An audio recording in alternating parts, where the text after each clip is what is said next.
Assalamualaikum warahmatullahi wabarakatuh.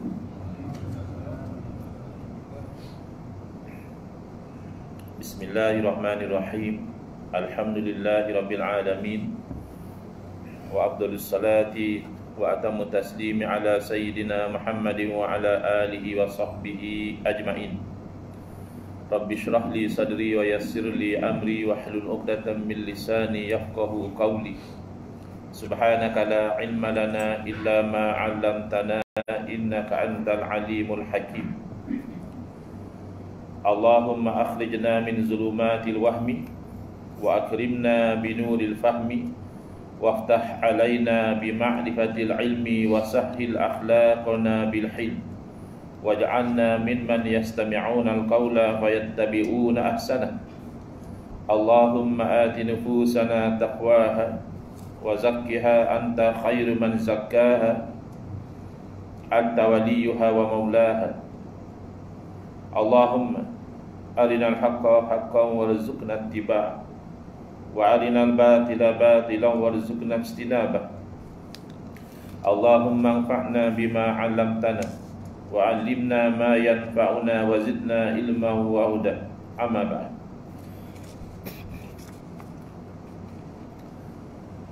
Alhamdulillah, syukur malam ni insya-Allah kita menyambung pengajian kuliah Maghrib bulanan hari Jumaat yang kedua menggunakan kitab Kekeliruan Umat. Inilah jawapannya, susunan Al-Fadhil Ustaz Mahathir bin Haji Jul hafizahullah ta'ala wa nafa'ana bihi wa bi'ulumihi fid dharaini amin.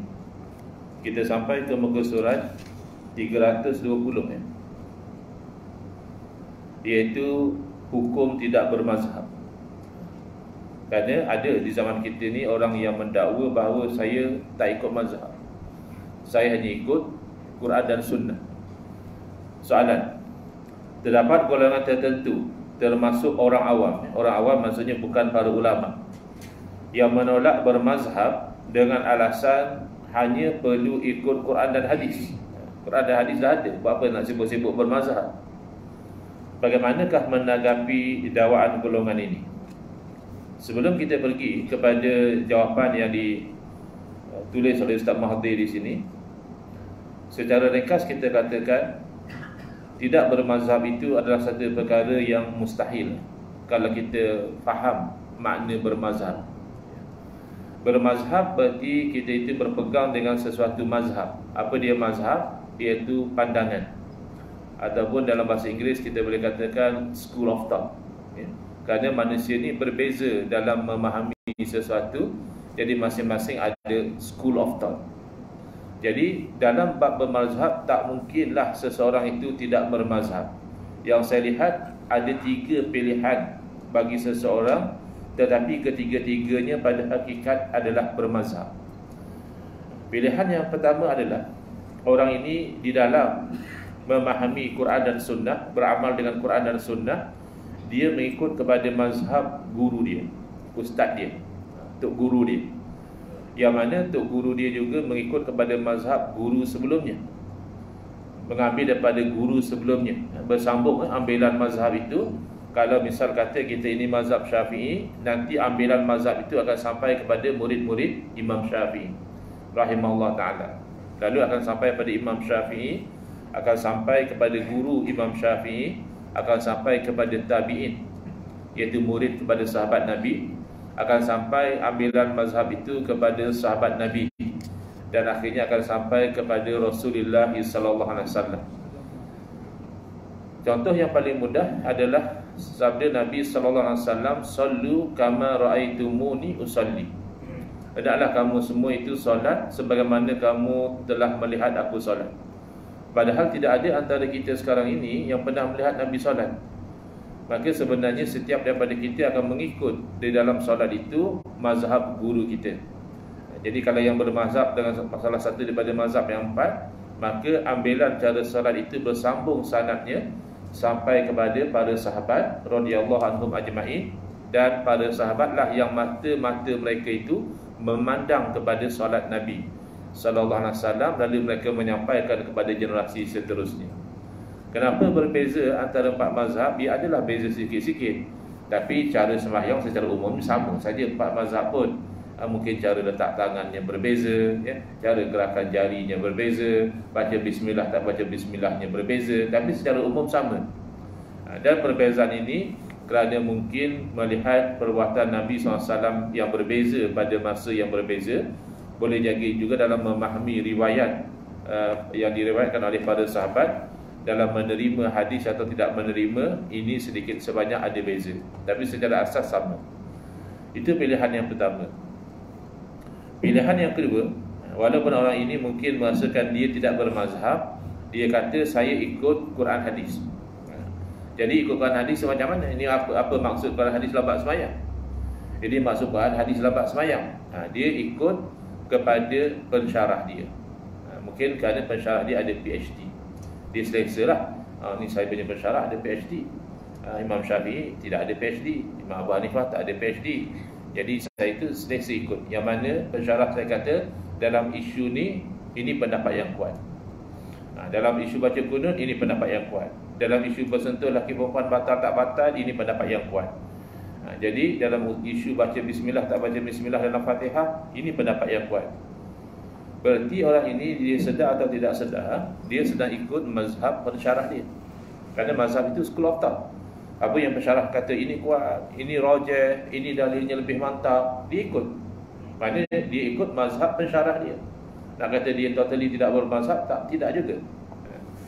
Pilihan yang ketiga, orang ini mungkin dia berkata, saya tidak macam tu Ustaz. Saya bukan jenis taksub. Saya memang betul-betul tengok dalil. Kalau dalam satu isu dalil mazhab Syafi'i yang kuat, saya ikut. Dalam isu ini pula dalil mazhab Hanafi kuat, saya ikut. Bahkan kalau pensyarah saya sendiri, walaupun dia ada PhD, tapi kalau saya tengok dalil dia tak kuat, saya tak ikut. Jadi saya ini tak taksub. Saya tak ada mazhab, saya hanya Quran hadis. Orang ini sebenarnya taksub. Dia taksub kepada pendapat dia sendiri. Jadi bagi dia pendapat dia yang paling betul. Boleh menilai adakah Imam Syafi'i kuat atau tak kuat, boleh menilai pensyarah dia yang ada PhD kuat tak kuat. Dan dia belajar di mana? Dia taksub sebenarnya, dan dia bermazhab dengan mazhab dia sendiri. Dan itu yang paling bahaya, kerana dibimbangi termasuk dalam amalan dalam hadis Nabi SAW. Baginda bersabda, ajrukum alal fatwa, ajrukum ala dari jahannam. Orang yang paling berani di kalangan kamu mengeluarkan fatwa, orang yang paling berani untuk masuk neraka jahannam. Beranilah, sebab ilmu tak cukup, bahasa Arab ni tampukang, nahu tak mahir, usul fiqh apatah lagi, asbabun nuzul pun tak tahu, ilmu tafsir pun tak faham, ya, dan sebagainya. Jadi orang ini bermazhab dengan cara mazhab yang paling bahaya, ya, yang mendedahkan dia kepada masuk neraka waliyazubillah. Baik, sekarang kita lihat apa yang dijawab Ustaz Mahathir di sini. Orang awam, iaitu yang tidak mencapai martabat mujtahid, orang yang mampu ijtihad gali direct hukum daripada Quran dan hadis, atau sekurang-kurangnya mujtahid yang level kemudian sikit, yang mampu mengeluarkan hukum daripada kaedah mazhab dia, ya, tak sampai dia makam itu, maka wajib dia bertaklid kepada salah satu imam yang empat. Maknanya tak ada pilihan, dia kena bermazhab. Jenuhlah nak kena mengaji mazhab ada empat, tak, pilih satu lah. Soal akhirnya kamu pun nak beramal satu. Baca kunut, sunat ke tak sunat? Saya nak amal semua. Betul? Masjid subuh kamu baca ke tak baca? Kalau kamu baca, kamu beramal dengan pendapat yang kata sunat. Kalau kamu tak baca, kamu beramal dengan pendapat yang kata tak sunat. Tak ada cerita kata nak amal semua. Dan kemampuan pun jarang lah. Jarang orang mampu nak belajar mahir 4 mazhab. Bahkan yang mahir 4 mazhab akhirnya beramal satu mazhab. Kita satu mazhab pun tak mahir, berangan-angan besar nak beramal 4 mazhab. Itu bahaya. Jadi wajib, mana tak ada pilihan. Soalan lagi, kenapa salah satu pada imam yang 4? Tak ke ulama mujtahid itu ramai? Ke-4 orang ni saja yang mujtahid. Sahabat-sahabat Nabi ada yang mujtahid, itu lagi tinggi makam mereka, hampir mereka dengan Nabi SAW. Why nak kita ikut mazhab sahabat Nabi ya? Tabi'in pun ada ramai mujtahid. Jawapannya, tak sampai mazhab mereka secara sempurna kepada kita. Mungkinlah kita dengar sikit pernah Sayyidina Abdullah bin Abbas berfatwa macam ni. Apa sebenarnya? Kita mungkin pernah mendengar Zaid bin Sabit pernah berfatwa dalam masalah ni begini. Tapi mazhab Zaid bin Sabit secara sempurna itu mana? Bahkan mazhab sahabat-sahabat inilah yang diwarisi oleh salah satu daripada imam mazhab yang 4 ini. Kerana mereka mengambil daripada sahabat, tapi secara tidak langsung lah, daripada guru kepada sahabat. Jadi oleh kerana lain daripada 4 mazhab ini pupus, tidak selamat untuk kita beramal dengan mazhab yang sudah pupus, sebab kita tidak tahu kaedahnya, adakah sudah ditarik fatwanya, atau fatwa itu sebenarnya adalah pengecualian daripada kaedah umum, apakah syarat pengecualian, kita tak tahu, tak sampai. Sebab itu jadi wajib ikut salah satu dari 4, kerana 4 ni sampai secara sempurna dari satu generasi ke satu generasi. Dalil, kalau tanya Bagaimana dalil, dia kata ikut surah Quran hadis. Kita ikut Quran hadis. Ini Quran dah kata ni. Allah berfirman dalam suratul Anbiya ayat 7, fas'alu ahla zikri in kuntum la ta'lamun. Hendaklah kamu tanya kepada ahli zikir, orang yang ada ilmu. Sekiranya kamu tidak ada ilmu, tanya orang yang ada ilmu. Para ulama usul, mana usul fiqh, menjadikan ayat ini sebagai dalil yang menunjukkan orang yang tidak mengetahui hukum hakam, yakni orang awam, wajib bertaklid kepada orang alim yang mustahid, iaitu dengan cara ikut mazhab. Kita nak semayang, kita tak tahu cara semayang ikut Quran hadis. Dalam Quran suruh semayang, tak diceritakan secara detail macam mana cara semayang. Dalam hadis ada cerita tentang semayang, tapi ada juga hadis yang tidak cerita tentang semayang, tapi boleh mengenai semayang. Contohnya hadis innamal a'malu binniyat. Hanya saja amalan-amalan itu dinilai dengan niat. Semayang amalan atau tidak? Ya amalan. Maka kena ada syaratnya, kena niat. Kalau nak cari dalam perbuatan, dia tak ada.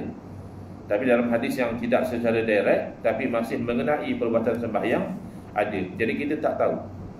Tak tahu itulah kita mengambil tahu daripada orang yang tahu, sebab Quran suruh fas'alu ala zikri. Adakah Quran suruh tanya saja? Bila diberitahu kita, aku saja tanya, aku nak ikut kau pun. Adakah macam itu?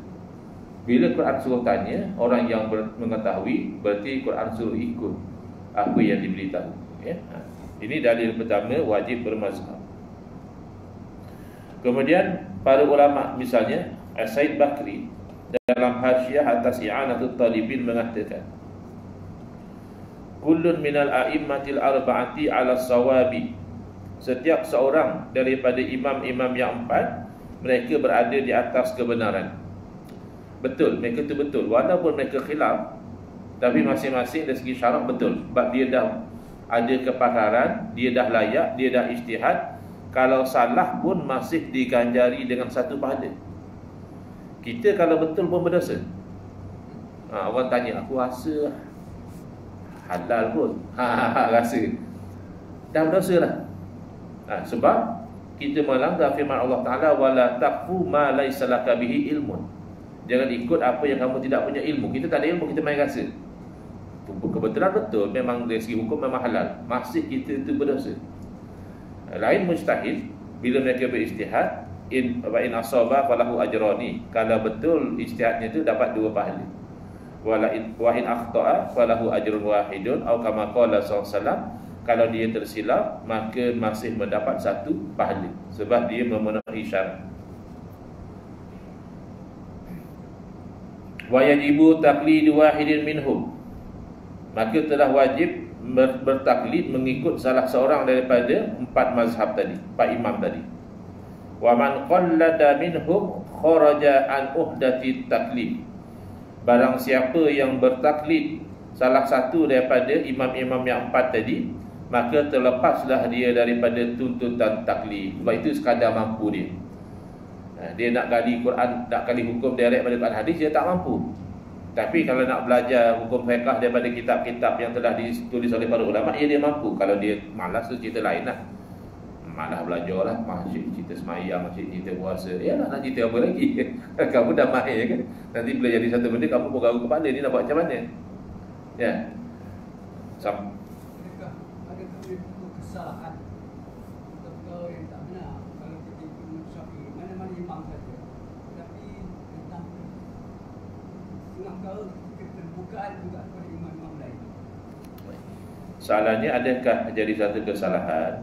Kita asalnya, secara asasnya itu ikut mazhab Syafi'i.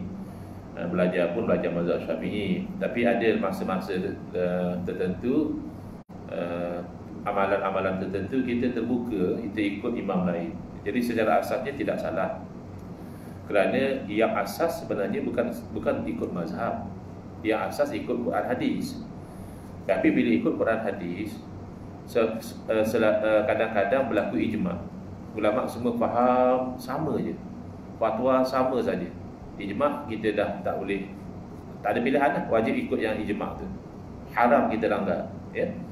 Tapi tidak jarang berlaku bila ulama pergi pada Quran dan hadis yang kita wajib ikut tadi, ulama ni faham macam ni, ulama ni faham macam itu, akhirnya khilaf.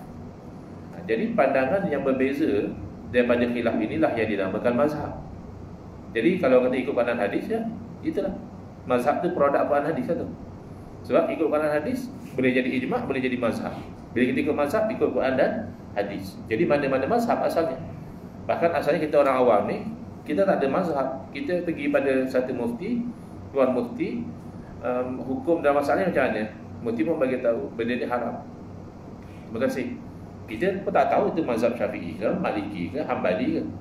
So itu asalnya mazhab orang awam ni mazhab mufti dia. Mufti dia bermazhab macam mana, macam itulah dia ikut. Jadi tidaklah sampai kata asalkan kita mazhab Syafi'i maka semua perkara kita mesti mazhab Syafi'i, tidak. Bahkan ulama-ulama mazhab Syafi'i sendiri ada kali terbuka kepada pandangan mazhab lain. Sebagai contoh dalam bab zakat. Bab zakat kalau ikut strict mazhab Syafi'i, kena bayar dengan beras. Bukan bayar dengan nilai beras, dengan duit, tidak. Yang kata bayar dengan nilai beras itu mazhab lain. Tetapi mazhab Syafi'i sendiri tidak jumud. Mereka melihat dalam keadaan bayar dengan beras semata-mata boleh menyebabkan masyaqqah. Masyaqqahnya mana nak bawa beras tadi. Masing-masing pikul beras, akhirnya ambil nak bawa beras tu jenuh. Tapi kalau bayar dengan duit kan senang. Nanti bagi duit dia pun beli beras juga kalau dia perlu beras. Tapi kalau dia tak perlu beras, dia boleh beli yang lain. Kan ini memenuhi tujuan daripada zakat. Maka dalam mazhab Syafi'i sendiri membenarkan membayar dengan nilai. Padahal kalau ikut yang strict asal, tidak. Sekarang ada kaedah al-masyaqqatu tajlibu taysir. Kesusahan itu akan menarik keringanan, memudahkan. Jadi bayar dengan nilai itu memudahkan. Apa lagi contoh yang kita tak strict, ya? Kalau strict dalam mazhab Syafi'i misalnya, nak jual beli mesti ada saya beli, saya jual, ijab dan qabul. Dan itu kerana berdasarkan ayat Quran, la ta'kulu amwalakum bainakum bil batili illa an takuna tijaratan an taradin minkum. Jangan makan harta sebahagian yang lain dengan cara yang batil. Nak makan harta orang lain boleh dengan jalan perniagaan, redha meredai. Duit saya misalnya, nasi goreng hamba Allah tu. Tapi hamba Allah tu banyak nasi goreng, sebab kerja dia memang goreng nasi. Jadi dia tak perlu nasi goreng banyak-banyak, sehingga dia dah kenyang. Yang perlu nasi goreng itu saya lapar. Tapi nasi goreng dia punya, dia pula nak duit saya sebab dia berniaga. Maka tukarlah, suka sama suka. Saya bagi duit, dia bagi nasi goreng. Itu tak apa, sebab antaradin. Tapi redha kata saya redha tu kan dalam hati. Kan redha tak redha ni dalam hati. Oleh kerana benda dalam hati tidak boleh dilihat kecuali dizahirkan, dan secara penzahiran itulah ijab qabul tadi. Saya beli, saya jual, maka terzahirlah ridha. Kalau ikut asal, kalau hanya bagi nasi goreng, bagi duit, dia tak sah sebab tidak dizahirkan. Tetapi ulama mazhab Syafi'i sendiri mengkaji, kalau memang orang tu sudah dengan perbuatan yang menunjukkan ridha, selesailah redha tadi, sebab yang disyaratkan tu redha. Contohnya, kita pergi ke kedai runcit, lalu kita ambil sebuku roti, ya, roti gardenia ke apa, letak dekat kaunter, bagi duit. Tak ada mood nak menyembang, masalah banyak ni. Kerana kita kalau ada masalah banyak, malah nak sembang, ya. Jadi just ambil roti, letak atas kaunter, bagi duit. Orang kat kaunter ambil duit, bagi-bagi. Kita pun keluar. Munasabah tak, lepas kita keluar, kita patah balik. Pulang balik duit saya tak redha nak beli roti ni. Ataupun Yang kedai tadi pergi kejar, bang pulang balik roti tu. Saya tadi tu tak redha nak jual. Kita tak ada cakap ijab kabul pun. Kan tak munasabah. Kalau tak redha, kenapa kamu ambil duit saya, bagi baki, bagi roti dekat saya, unjuk-unjuk macam tu. Saya pula kalau tak redha, kenapa saya ambil roti kamu, kena saya bagi duit. Itu namanya baik al-mu'atab. Jual beli secara unjuk berunjuk. Jadi kembali kepada soalan yang ditanyakan, tidaklah sampai kalau kita mazhab Syafi'i itu sampai tak boleh langsung kita taklid pada mazhab lain, tidak. Kerana daripada satu sudut khilaf yang berlaku antara ulama tu ada rahmat juga. Macam tadilah, ada rahmat, tak perlulah amil tu nak kena sewa lori bawa beras kan. Dia just datang naik kereta dia je, collect duit, nanti bahagian pun melalui duit juga. Wallahu a'lam. Baik, ini contoh ya. Ulama-ulama hebat, ahli fiqhnya ada, ahli hadisnya pun bermazhab. Kita baru 3-4 tahun mencubakan diri dalam bidang agama, kita dah tak nak mazhab. Ya, beza. Tengok, antara yang bermazhab Syafi'i, Imam Bukhari. Ada orang pasal kerana dia mengaji Sahih Bukhari, aku pandang lekeh. Mazhab Syafi'i ni, kalau Imam Syafi'i tak tahu hadis ni, kalau Imam Syafi'i tahu hadis ni, dia tukar fatwa dia. Mujaklah doktor PhD saya hamba pasal hadis ni. Macam tu pula. Dia tak tahu kata Imam Syafi'i itu nasirus sunnah. Imam Syafi'i itulah digelar sebagai penolong pada sunnah Nabi. Imam Syafi'i tak terikat dengan ijtihad Imam Bukhari. Tak mesti Imam Bukhari kata hadis itu tidak sahih, Imam Syafi'i mesti terima, tidak. Imam Syafi'i dulu. Imam Syafi'i lebih hampir dengan Nabi SAW. Jadi tidak terikat dengan ulama-ulama yang datang dengan beliau. Beliau mujtahid mutlak mustaqil. Boleh ijtihad sendiri. Sebab tu umur 15 tahun Imam Malik sudah fatwa. Sebab dah sampai level dia, dah tak boleh taklid lagi. Kamu dah kena fatwa sendiri. Sebelum sampai level mujtahid, kamu yang boleh taklid ikut pandangan saya. Umur 15 tahun dia sudah mujtahid. Baik, Imam Muslim. Tapi Imam Bukhari, Imam Muslim ni ada berbagai pandangan. Ada kata mazhab Hanbali, ada kata mazhab Syafi'i. Tapi yang penting ada mazhab. Imam Tirmizi, Imam Nasa'i, Imam Abu Hasan Asy'ari, Mujaddid kurun ketiga. Beliau jadi imam besar dalam bab akidah, tapi bab fiqh mazhab Syafi'i. Imam Ghazali, Mujaddid kurun kelima, juga mazhab Syafi'i. Imam Sayuti, Mujaddid kurun ke-9. Imam Ibn Hajar Al-Asqalani yang terkenal dengan syarah Sahih Bukhari, iaitu kitab Fathul Bari. Imam Ramli, Imam Subki, Imam Syekh Zakaria Al-Ansari, Imam Nawawi bermazhab. Padahal ilmu Imam Nawawi itu, kalau kita nak bandingkan ilmu kita, mungkin sebesar kuku Imam Nawawi pun belum sampai ilmu kita. Pun kita dah tak nak bermazhab. Imam Nawawi masih ikut mazhab Syafi'i. Imam Sya'rani, bahkan kitab-kitab tabaqat. Tabaqat ni mana level-level ulama dalam satu mazhab, sama ada dalam mazhab Hanafi, Maliki, Syafi'i dan Hanbali, membuktikan bahawa beratus-ratus, bahkan beribu-ribu ulama besar semuanya bermazhab dengan salah satu dari mazhab yang 4. Sehebat mana pun cek-cek, mazhab Syafi'i. Hebat betul ulama ni, alim besar, mazhab Hanafi. Ini mazhab Maliki. Macam kan almarhum Sayyid Muhammad bin Alawi Al-Maliki rahimahullah ta'ala, dia mazhab Maliki. Tapi yang berguru dengan beliau ramai orang-orang Nusantara yang mazhab Syafi'i, tak ada masalah. Beliau ajar mazhab Syafi'i, untuk yang mazhab Syafi'i. Kita tidak. Kadang-kadang kita menyangkakan kita ni terbuka, tidak bermazhab. Tapi kadang kita lebih ekstrim. Kita larang orang baca kunut, mata-mata kita anggap kunut tidak sunat. Kalau kamu terbuka, yang nak baca kunut, kamu jangan larang. Kan ada mazhab yang kata sunat. Baik. Sangat benarlah apabila Al-Alimul Faqih Syahidul Mihrab, Syekh Dr. Sa'id Ramadan Al-Buti rahimahullah ta'ala, beliau meninggal dunia malam Jumaat sedang mengajar tafsir di masjid di Dimashq, dibom oleh golongan teroris. Maka beliau digelar Syahidul Mihrab, orang yang syahid di mihrab. Menanggapi dakwaan tidak mahu bermazhab ini dengan panjang lebar, dalam kitabnya Al-Mazhabiyah Akhtaru Bid'atin Tuhaddidu Al-Syari'atil Islamiyah. Kan ada golongan yang tak nak mazhab ni, dia kononnya tunjukkan dia ni anti bid'ah. Ni semua bid'ah, ni bid'ah. Tahlil bid'ah, selawat zaman tarawih bid'ah, usolli bid'ah, semua bid'ah. dia tak sedar bahawa dia terlibat dengan bid'ah yang paling bahaya, iaitu bid'ah tidak bermazhab. Ini yang ditulis oleh almarhum Syahid Dr.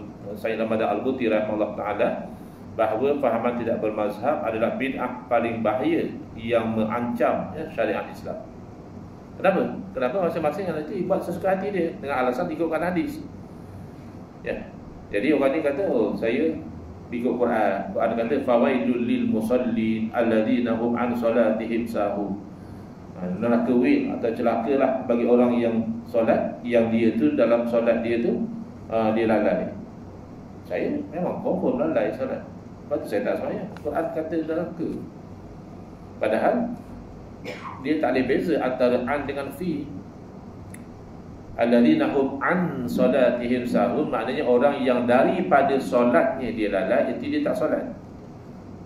Bukan alladzina hum fi salatihim sahun, orang yang dalam sembahyang dia lalai. Quran tak kata gitu, dia yang tafsir gitu.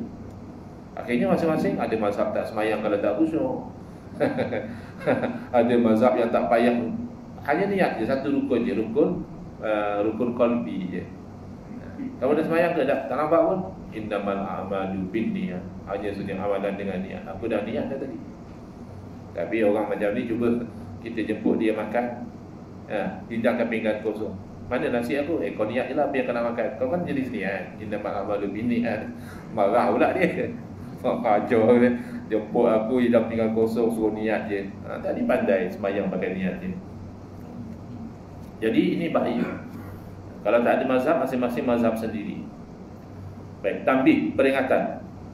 Orang yang tidak mahu bertaklid adalah orang yang fasik di sisi Allah SWT. Ini secara umum lah.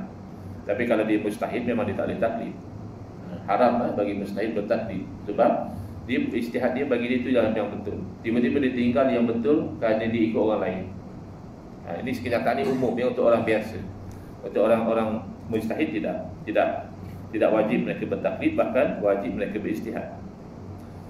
Imam Ahmad bin Hanbal rahimahullah taala berkata, "Man za'ama annahu la yara taqlida wa la yuqallidu dinuhu ahadan wa huwa qawlu fasiqin inda Allahi wa rasuli." Imam Ahmad bin Hanbal, ulama salaf.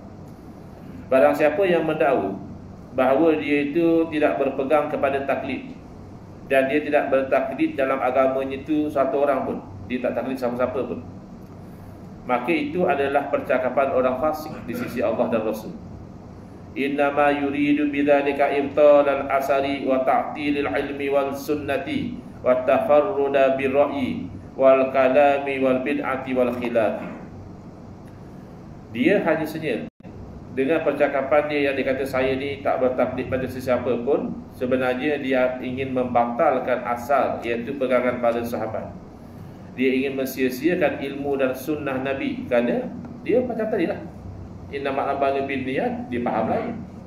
Ya, orang kata tak sah sembahyang kecuali dengan niat. Dia kata tak payah sembahyang, niat cukup. Batal lah sunnah, sia-sialah sunnah. Dan dia tu nak unik, pandangan dia tu yang paling unik syariah. Sebab dalam hidup ni, kalau kita macam orang lain, orang tak kenal sangat, cuba kita buat lain pada orang. Kat surau ni lah contohnya. Start daripada hari ni, hari-hari kita ke surau pun, kepiak merah, baju merah, kain melekat merah, kasut merah. InsyaAllah sebulan orang kenal. Mak mana? Alah, mak merah. Sebab khalif tu orang buat berbeza pada orang, saya kamu akan dikenali. Tapi for the wrong reason lah. Jadi famous for the wrong reason. Sebab apa? Jadi nanti akan dia bercakap perkara-perkara yang logik akal semata-mata, tidak terpandu dengan wahyu, dan buat perkara bid'ah yang sesat, dan asyik membawa benda khilaf tak habis-habis. Patut dah khilaf kalangan ulama, ya kita terima benda khilaf. Dialog Syekh Ramadan Al-Buti direkaskan di sini sebagai SB, bukan special branch, Syekh Buti, dengan seorang yang tidak mahu bermazhab, anti mazhab. AM tu anti mazhab. Ini adalah antara beberapa dialog antara Syekh Al-Buti ni masa bila masih muda. Sebenarnya bila dialog dengan Syekh Al-Bani. Syekh Al-Bani pun orang muda lagi masa tu. Syekh Al-Bani tolak bermazhab. Dengan seorang pemuda dan kawan-kawannya, ni lain, ni kisah lain. Yang dialog dengan Al-Albani itu dalam kitab tadi Al-Mazhabiyah tu. Syekh Al-Buti catatkan balik dialog beliau. Ini dialog beliau dengan orang muda. Syekh Buti, bagaimana jalan anda dalam memahami hukum Allah? Apakah anda mengambil itu daripada Quran dan Sunnah atau anda mengambilnya daripada para imam mujtahid? Tanya pada orang muda yang bersemangat tadi, tak nak ikut mazhab. Dia kata, saya akan meneliti pendapat para imam mujtahid serta dalil-dalilnya, dan kemudian saya akan mengambil keterangan yang dalilnya paling dekat dengan Quran dan Sunnah. Jadi dia ni lebih hebat pada imam mujtahid lah. Imam mujtahid berijtihad, dia pula yang tukang kaji. Ni kena tak dengan dalil ni. Kemudian ditanya oleh Syekh Buti, sekiranya anda mempunyai wang sebanyak 5,000 lira Syria. Syria pakai istilah lira. Kalau kita ringgit ya. Dan wang tersebut anda simpan selama 6 bulan. Lalu anda menggunakannya untuk membeli barang untuk dijual. Bilakah anda akan membayar zakat harta perdagangan itu? Apakah setelah 6 bulan ke depan atau setelah 1 tahun? Macam mana nak jawab? Kata ikut Quran hadis direct. Kata nilai dalil. Jadi tanya yang anti mazhab tadi. Maksud tuan, adakah harta perdagangan itu wajib dikeluarkan zakat? Dia dah bela dah. Kadang-kadang orang bila dia bela, dia buat macam tak faham soalan. Orang dah tanya jelas bila ke. Bukan wajib tak wajib zakat perniagaan, tapi bila nak kena bayar tu? 6 bulan ke depan ke setelah setahun? Jadi Syekh Buti terangkan, saya hanya bertanya dan saya berharap anda menjawab dengan cara anda sendiri. Perpustakaan ada di depan anda. Ada kitab-kitab tafsir, kitab hadis, kitab para imam mujtahidin ya. Jadi dia kata dia akan kaji. Jadi dia kata, wahai tuan, ini adalah masalah agama yang bukan mudah untuk dijawab terus. Ini memerlukan waktu untuk mempelajarinya dengan teliti. Kedatangan kami ke sini adalah untuk membahas masalah lain. Nah, pokoknya tak tahulah senang cerita ni. Tak tahu bila kata ni, nak kena kaji lah dulu kan. Bukan senang nak tahu masalah zakat ni. Kami nak cerita benda lain. Jadi Syekh Buti kata, baiklah. Adakah setiap Muslim wajib menyelidiki dalil-dalil para imam mujtahid, kemudian mengambil mana yang lebih dekat dengan Quran dan hadis? Mana kita tak boleh taklid lah. Kalau kita tengok Imam Syafi'i kata macam ni, kita tak boleh terus ikut. Kita kena kaji dulu. Betul ke tak betul fatwa Imam Syafi'i ikut Quran dan hadis? Adakah macam itu? Dia kata ya. Jadi kata Syekh Buti, jika begitu, semua orang mesti memiliki kemampuan ijtihad seperti yang dimiliki oleh para imam mazhab. Malah mereka harus memiliki kemampuan yang lebih sempurna. Kerana orang yang mampu memutuskan pendapat para imam berdasarkan Quran dan Sunnah, itulah mesti lebih pandai. Tak payah susah-susah lah. Kita tengok pertandingan nyanyi, yang jadi hakim menyanyi, bukan cerita agama pun menyanyi ya. Ahli nyanyi kan dia bukan ahli nyanyi. Takkan yang jadi hakim tu apa satu benda tentang menyanyi pun dia tak tahu. Dia pula jadi hakim. Siapa yang patut menang juara lagu tu, orang yang langsung tak tahu pasal lagu. Kita apa punya program kita tu? Bagilah hakim ni pakar muzik, pakar lagu, barulah betul kan? Itu baru bab lagu. Padahal kalau ikut logik lagu, aku sedap dengar, lantaklah apa, aku telinga aku sedap dengar, aku kata dia menang. Tak. Dalam pertandingan, yang jadi hakim adalah pakar lagu. Jadi kalau kamu nak jadi hakim kepada pandangan pada mujtahid, kamu kena jadi pakar lagi daripada mujtahid. Kalau kamu nak nilai pandangan mereka. Jadi dia pun cover. Dia kata sebenarnya manusia ni ada 3 peringkat. Muqallid, ada yang bertaklid pasal dia pun tak tahu apa. Muttabi', dia ikut tapi dia tahu dalil. Dan mujtahid, ni yang tak perlu taklid. Orang yang mampu membandingkan mazhab, kemudian memilih mana yang lebih dekat dengan Quran dan Sunnah, itu adalah muttabi', iaitu pertengahan antara muqallid dan mujtahid. Tengok, ini jawapan ni pernah menunjukkan salah. Kamu kata tadi nak nilai pandangan mujtahid berdasarkan dalil Quran hadis. Berarti kamu sebenarnya mesti mujtahid. Setakat kamu tahu dalil itu bukan mujtahid. Dan kalau macam itu kamu tidak boleh nilai. Kamu muqallid, cuma kamu perasan nak letak muttabi'. Tak ada sama ada kamu muqallid atau mujtahid saja itu. Tak ada muttabi' tu. Cuma muqallid ada yang dia tahu dalil imam dia, ada muqallid dia tak tahu dalil. Tapi tidak disyaratkanlah taklid ikut tanpa tahu dalil. Apakah kewajipan muqallid? Orang yang bertaklid, apa kewajipan dia? Jawab pemuda tadi yang anti mazhab, dia bertaklid kepada imam mujtahid yang sesuai dengannya. Jadi ditanya lagi oleh Syekh Buti, adakah dikira berdosa kalau dia bertaklid kepada haji seorang imam secara terus menerus dan tidak mau pindah? Dia sepanjang hidup hanya taklid mazhab Syafi'i je. Nah, tak mau dia pindah Hanafi apa. Berdosa tak?